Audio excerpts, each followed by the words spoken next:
Tell me how that works. You go to trial on a case. You've got $100,000 bill, $100,000 in bills related to a surgery.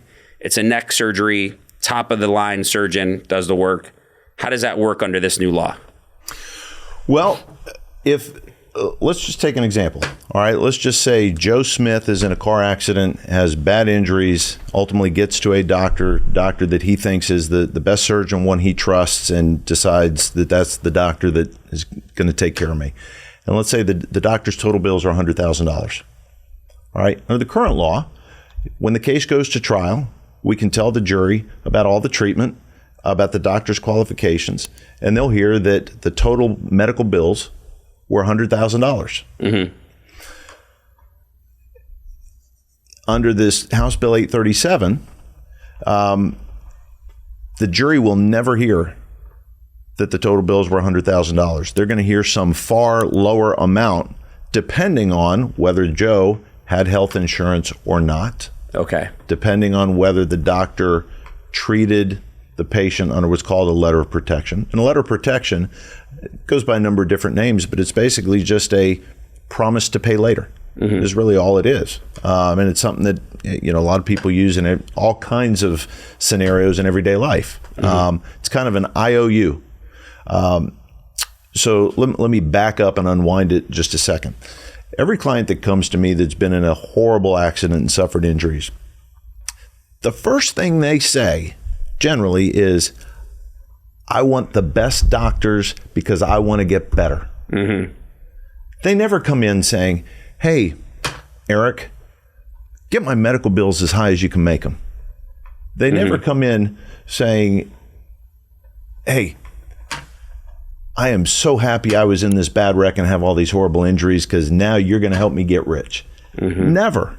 It is, I'm miserable, I'm suffering, I'm out of work, my family's suffering, I can't pay the bills. They're worried not only about their financial future, but their medical future. Mm-hmm. Right? Right.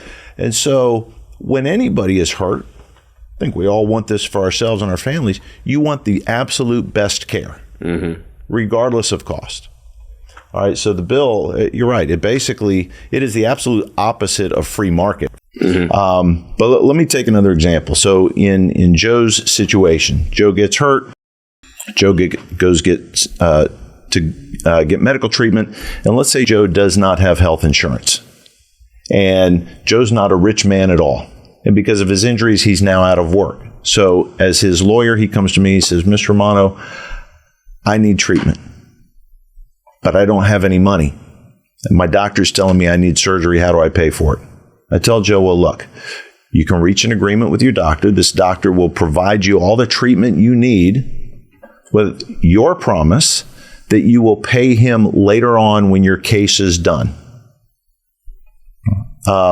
That's essentially the letter of protection, right? Under that scenario, this House Bill 837 says that the jury's never going to hear that the doctor's bills were $100,000. The jury will hear the Medicare reimbursement rate for those charges.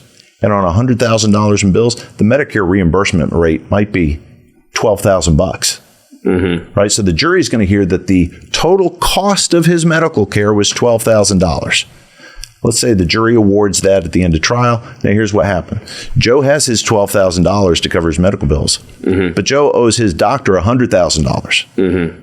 Because this new House Bill 837 doesn't say the doctor has to accept the Medicare rates. Right. It just says the jury doesn't hear what the actual bill is. That's exactly right. So it limits how much Joe can recover for his medical bills, but it in no way limits the amount that the doctor can charge for the medical services. So now Joe has $12,000 to pay a $100,000 bill that was caused by the wrongdoer that ran the red light and crashed into him. So now, where's Joe going to come up with that $88,000 difference?